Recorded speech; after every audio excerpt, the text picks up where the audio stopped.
with Isaac Nkosi every Wednesday at 8 a.m. on Kigali in the Morning. Money Matters, growing together with you. Powered by the Money Making Sense podcast. Ladies and gentlemen, today, Isaac in the studios to respond to this listener query about financial boundaries. Now, Isaac, Gerard wrote to us with somewhat a very complex issue. Yes. He says, my fiancé is very mad that I won't buy her a car with my savings. I have tried to explain to her it is my money, but she is threatening to leave me. How do I fix this problem?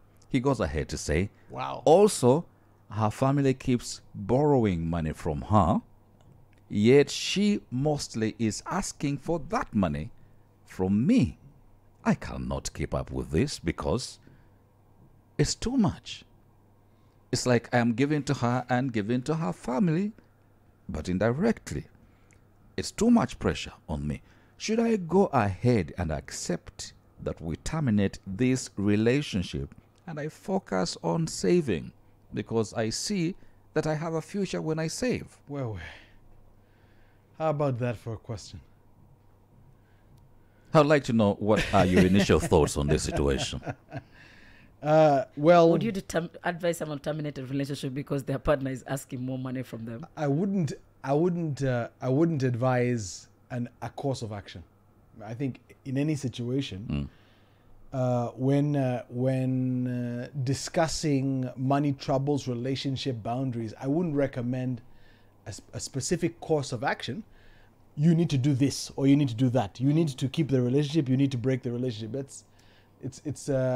I think it is too invasive. You're doing too many things. But you can say save yourself. I think that there might be. I think that first of all, it's important to have boundaries of all kinds in relationships. I think it's also very important before you solidify a relationship to a long-term marriage that you have finance conversations about expectations, about goals, about the use of your resources. These are very good, healthy conversations. This is a fiancé. They're not yet married. Yeah, so this is a good time to have this conversation. In fact, it would have been better to have this conversation in the first few weeks of dating. When you That would be realize so early. when you realize you like each other. You can actually like each other, not end up with each other. Yeah, it's very possible. And the reason why I say, it's very funny, I had a similar conversation just yesterday with my business partner who was saying to me, why do you feel like we are a good match? Because we've been talking business together. We recently put a business together, but we've been talking about doing business for like maybe more than 9 years. So why are you still interested in me as a business partner? And business partner and emotional partner, it's not very different, right? You have the similar types of relationships. But if you don't have boundaries, then it's very, very difficult to exist well with someone. The reason why they say good fences make good neighbors, it means that if my neighbor knows how far she will come onto my property, and I know how far I will go until I reach her property, and we respect that difference, then we can be good friends because we don't offend each other. In the same way in relationships, if we don't make boundaries, it's difficult not to offend. You end up taking your house party onto the other person's compound. You end up collecting your takataka and throwing it on your neighbor, thinking that you're putting it in the corner. You're actually putting it in your neighbor's compound. So financially speaking, if we are unable to have a fair conversation about what we want our money to do, I would like the money that we have. I'm making together. We have in our house as a couple, we are all making 500,000. That's $1 million francs together. Now that $1 million francs, we want to do ABCD with that money. In ABCD, we have decided as a Rwandan couple, as a couple who holds Rwandan values, cultural values, we want to keep 10%, 15%, 5% of the money that we make to give it to our family for support. But listen, you just mentioned that this finance conversation has to come up in a relationship in the first 2 weeks of dating. No, not 2 weeks. Not 2 weeks. That would be very early for, Not for 2 that weeks. kind of conversation. Not 2 weeks. Because I'm here, I'm but shaking. when you like each other, when I'm you know actually you like this shaking. person. Okay. You see Jess is shaking because Is- he has a 2 weeks relationship. Aha, and he the hasn't time talked has come. The time has come. You know, I had one day in a very, very old relationship I had many years ago. I had my significant other told me a story of her friend who had been dating a man of a different faith since university days, since halfway through university. And there are two different faiths, very different faiths. And they'd been dating for 7 years. Oh wow, what a project. Can you imagine? From the middle of university to postgraduate, they are now working through finishing graduation, and now they're working. And when they sit down to say, okay, now it's been 7 years, what's the next step? Let's take the next step. And then they say, okay, let's marry. Wonderful. I was thinking the same thing. Very good. So where shall we marry? We will marry in my church. No, we will marry in my mosque. Oh, Wait, wow. what? Okay, let's have children. Where will they raise children? No, my children will go to Sunday school. No, my children will go to madrasa. Wait, what? But you have never told me you like to go to mosque. You've never told me you like to go to church. What is this that my children, my marriage, my wedding? You see, it's very possible for us to build an emotional bond without looking at the pragmatic level. That relationship stopped there with many tears. Yeah. That relationship stopped right there. It didn't pass for the next 7 day. years they had never known what kind that they have different religions. This is another. They knew, but it's easy to now assume that the other one will come because the other one is not side. very strong. Clearly, you don't go every day, every week. You're not praying too much. I'll bring you to my side. After all, I'm showing you how good my side is, and the other one is thinking the same thing. It's only when the conversation comes till we say, ah. And by the way, I'll let you know that conversation, the story that I was told, that relationship, it ended there, that day. It had to. It did not continue from that day, after 7 years. Now you wonder, why did I invest 7 years? When I could have had this conversation, you know, I like you. And it feels like you like me. You know? Let's talk about a few things. If we are serious about just doing more than spending time together and looking at each other's eyes. If we want to build a future, we have to build it on something. And that something is mutual understanding of important elements of life, like money. Yeah, so that's what I would say. Have that conversation and then make decisions based on that conversation. I won't tell you what to do. Now, how can Gerard communicate his financial boundaries effectively without causing more conflict? You know, he's wondering, should I Yeah. terminate this relationship? Looks like also the lady is saying, you buy me a car or Or else. somebody else will buy me the car. By Oh, the way, that's a gunpoint there car. are others. You think you're the only one who can buy cars? There are others who can also buy cars. If you can't buy it, there's another one who will. I like the way you're simplifying it. If you cannot do certain things, there are people who are there are going to people do who are willing and able, right? So I'm shaking. we should shake because not only willing but also able. If you're willing but unable, there are others who are both willing And And able. and able. So let's move quickly. So I- if Gerard loves his fiancée, Yes. but feels like it's too much pressure, Yes. then there's the family which is asking for money. Yes. Then it looks like it's him to fund Aha. the family. He doesn't want to lose the relationship, but he's torn between losing There's it no and maybe there's just no continue avoiding saving. of conflict. There's no when you are sick, there's no doctor who treats you without potentially injuring your body in the process. Yeah. They will not do surgery on you without cutting you. Cutting is involved, right? To make something better, you have to cut. So conflict is unavoidable in relationships. I don't know if I should say unfortunately or fortunately, because also conflict, if moved through correctly, it is character building. It is relationship building, because you get closer if you can pass through the conflict. But so I think maybe removing that variable of avoiding conflict might help the process. But in the end, it's a conversation about what is a non-negotiable for both parties. What is something that you absolutely have to have? Somebody might say, I absolutely have to have what I want. Somebody else might say, I absolutely have to have what I need. So having a car, by the way, is not a need. You don't need a car.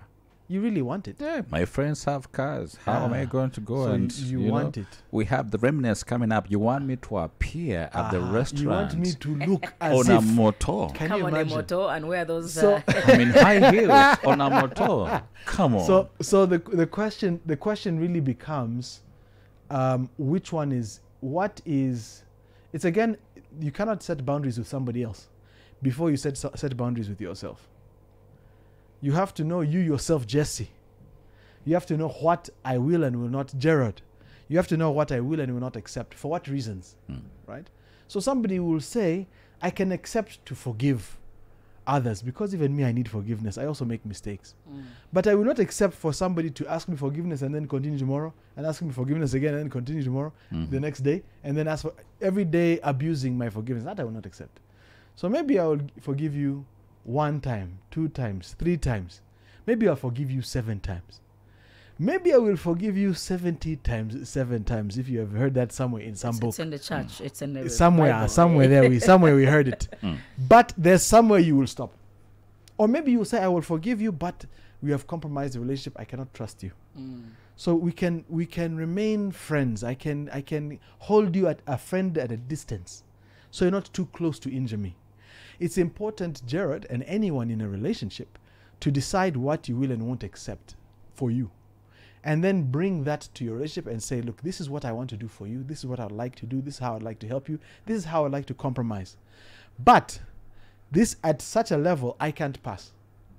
The reason why this is important is because it's very, very easy, any person in a relationship, to have so much feeling for another person that they allow themselves to be abused for the sake of pleasing somebody else, which is not a sustainable way. Sometimes not just for the sake of pleasing, but for fear of losing somebody. Now that one is they treasure love. You are giving. No. That's not treasuring love. Okay, not at least I don't believe that's treasuring love. Well, let's try to put the connotation. I think that from a financial and a boundary setting point of view, it's very, very, very possible to try to meet somebody else's desires while compromising your needs. And those are 2 different levels of importance. If you need something, if it's a need, it means it's required to stay alive, required to sustain life. So if it is a desire, it makes you feel good. It's happy, it's joy, it's enjoyment. But enjoyment cannot come before breathing. For example, you need to breathe. Yeah, someone could tell you that, babe. Hold your breath. Did you see that in the news, the floods in Canada? Yes. Those guys were hit. Now imagine if floods came and found me walking. Can't even run. I can't even step on the pedal. This is a matter of life and death. Those Canadian floods are coming for us in Kigali. Let us get ready. These are decisions. This is why I say I would not make a recommendation. As much I would say this is maybe some information that would be helpful. You have to decide for yourself what your boundary is and what you're willing to do in a relationship. But also, it's very possible, and I think there's nothing wrong with telling your partner that I won't be able to come through for your family. I am not the provider, the savior of this family. These finances are limited. Everyone's for only finances are us. limited. I mean, my budget doesn't go beyond my family, me and you. There's also nothing wrong with that. Wait okay, clarify.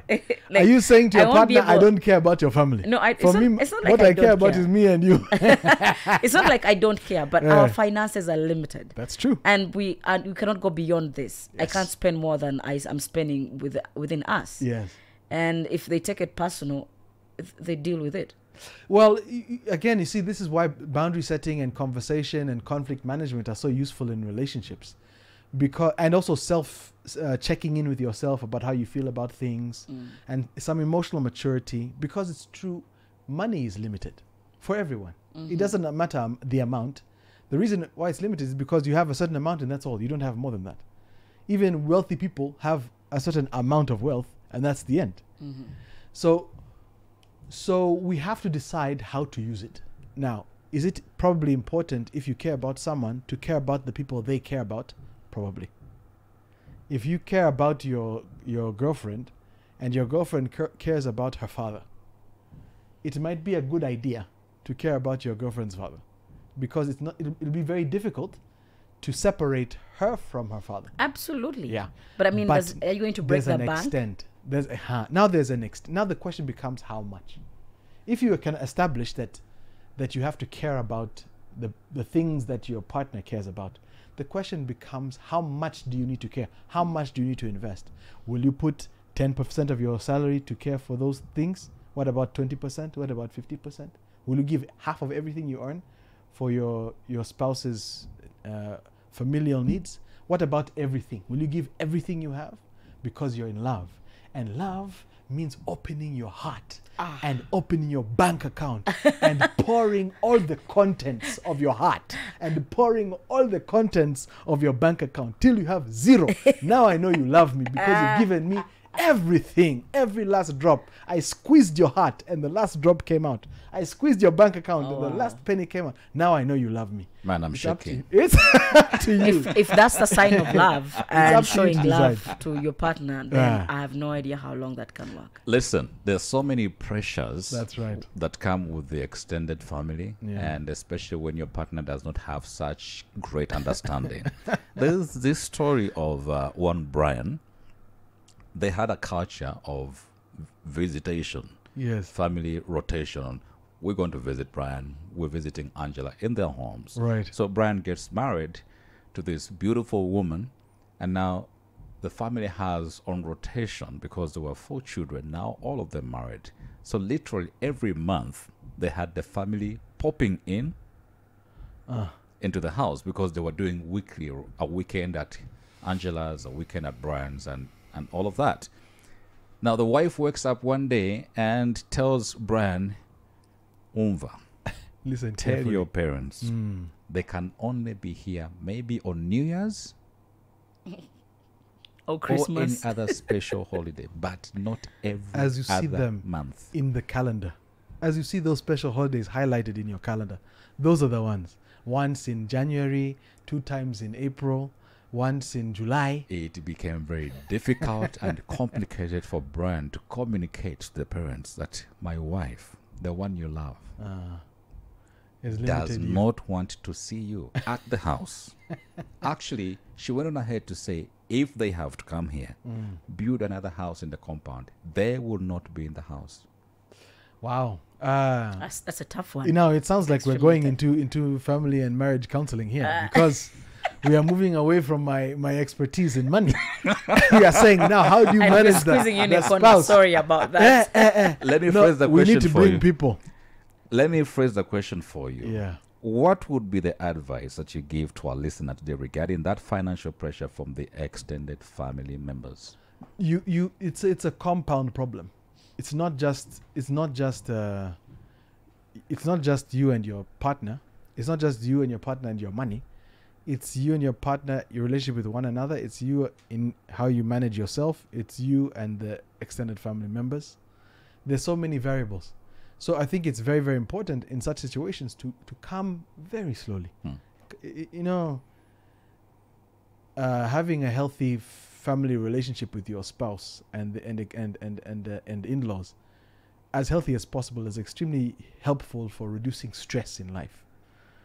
Because you can get a lot of stress from having poor relationships with important people in your network, like family members. So getting advice from wise friends and loved ones you can speak freely and feel safe that the information you're giving them is private. Speaking to counselors is important. Speaking to elders is important, and gathering information. But I will not shy away from what I initially said. You still have to have a boundary with you and your wife. True.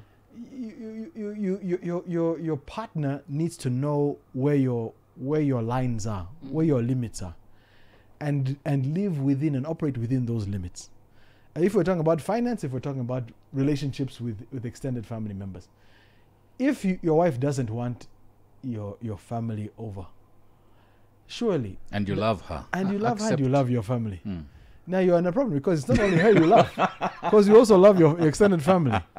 Now the question now becomes, maybe some investigation is required. What's happening? Is there something happening? Is there a problem between my mother and my wife? Is there a problem between my father and my Sometimes just siblings? the wiring. You know, Do we think differently? Our women just rise up and say, for me, this is how my home would be run. But also, I would There's like to expectations too, but that's also boundaries of your wife. Yeah, it's good to know her boundaries. Yes. I would also like to assume that before you got into this whole marriage arrangement, you have talked about these These things. are important things. to These are discuss. important things. Like my family comes first. My family is very important. I mean, you have tried to tell your partner, your wife, that your family is key and you can never do without them. I mean, you just can't cut them off. I think those are the things you need Yes, to but initiate into also your partner what it earlier. means, like when you say I'm not cutting them off. Does it mean that we are going to be together every day? No, I Or mean, does it mean when they need, I'm there? when And- you set your and we'll boundaries with your discuss. wife and about your family, I'm sure she's going to respect that. When Yeah. you say, you show them that this is my family, I love them, it doesn't mean they will come into our life and rule our family. No, Yes. but I mean they're part of my life, and That's you have true. to live with it. That's They will true. definitely In understand. scenarios where she actually says, by the way, I don't like your uncle. I don't want to see I mean, her it's him not her around." business to like your family, guys. Let's be honest. Maybe liking is not necessary, but Exactly living my with, point. but living with No, it doesn't- and behaving a certain way is. Yeah. So, because you can't like everyone that No. you interact with. Also, okay, you can have a very good friend. A best friend is not even a family member. You could have a best friend that your spouse doesn't like. You're in a problem Yeah. because you really love your best friend And said, and oh, you really love your spouse. you're still with that guy. That's still that friend of yours from when you were 10 years old. Surely, what do you talk about now? You are 45. He's even a What's womanizer. that? Wait a minute. He gets you drunk. He takes you to the Gojaki bar. dog is a bad influence. And you say, but I'm trying to help him. We have been together. I can't leave him. He's been my friend since when we were children. Your friend borrows money from you a lot and then pay back. Aha. Now you are in family resources. Remember, now your money is no longer just yours. We are It's married. our money. It's our money. Eh. So you don't See, just Jesse even the doesn't money. accept that bit of your money is our Now money. you are in trouble because that madam you have married or that monsieur you have married, even the money you make yourself is no longer yours only. It's ours. We have Gustav here who says the two are not compatible. Maybe she deserves a car. Maybe he cannot afford it either way. The moment your financial priorities do not align, there is no way forward. Unless, of course, you choose to die as a sad couple. Wait a minute. I think there are stages before death. Huh? There are things. sick fast. There are some things that you can manage before we die as a Yeah. couple. There's a Death is an process. extreme. I mean, every relationship it's about compromising because you are different people. You have different. Even if you have agreed and you have similar mindset, still you have different points of view and different. Let's go 60%. No, let's go 50%. Let's go 30%. Let's go 20%. There's still time to. There's still space to negotiate. But if we are stable emotionally, and if we are patient, and if we are gracious with each other, then there's a way to find a balance in the things that we want, as long as they live within boundaries. The problem comes in when we want to cross boundaries. When somebody says, you will buy a car or else I'm gone. And somebody else says, I will not buy a car, you will stay with me or with no car, or you get out. Now you are crossing boundaries because you're saying this is enough of an issue to end the relationship. You are living too far outside my boundaries. We can't continue. So I think it's important to have a clear understanding what these boundaries are before you really get strong or cemented in the relationship. But then it's also important to manage those boundaries, both parties of a relationship, so that you don't get too far, you don't press the boundaries, you don't irritate the other person, you don't stick only to your beliefs and what you want and be overly selfish, but find a balance. You are two. One last question in just a minute. How can couples create a financial plan that works for both parties? It's a matter of setting up goals, long, short, and middle term goals, what you want to achieve financially. It's about identifying how much those goals cost. It's about aligning those goals. So now you are in a financial alignment. It's actually not a very complicated exercise. The complication comes in agreement. No shocks, no surprises. No shocks, no surprises. For me, I want to put all my children in schools that cost a minimum of 10 million a term. Yes, way. My school for my children must not be less than 10 million. My children need to rub shoulders with the elite of the elite. The shoulder and the other shoulder should be friction. I don't want my child somewhere rubbing shoulders with the ones that you never see on Instagram. Wait a minute. So if that's an expectation, So I want my kids to be voting from Kagugu. they should. SOS. I need to know the sector that my children vote from. Exactly. And the Murenje, the Mudugudu, all the leaders must know and my the child by people full that they name. will be lining up with in that line. Who will be voting? Exactly. They must network from there. So if that is an objective for one of the parties in a relationship, and it's a deal breaker, I will not compromise on this. This one has to happen. I'm trying to make fun and make light and make it silly. But whatever it is, if somebody can say this one has to happen or we cannot move on together, then you either have to agree that we'll do it, or you agree that we can't do it. We need to find different partners who are better aligned. Isaac Agree and that Kosi. we'll do it on whose cost. Wait a minute. Join the money conversation with Isaac Nkosi every Wednesday at 8 a.m. on Kigali in the Morning. Money Matters. Growing together with you. Powered by the Money Making Sense podcast. From around the world in 3 minutes with Isa, Jean-Baptiste and Rebecca. The news updates on 94.3 Royal FM. The heartbeat of Kigali.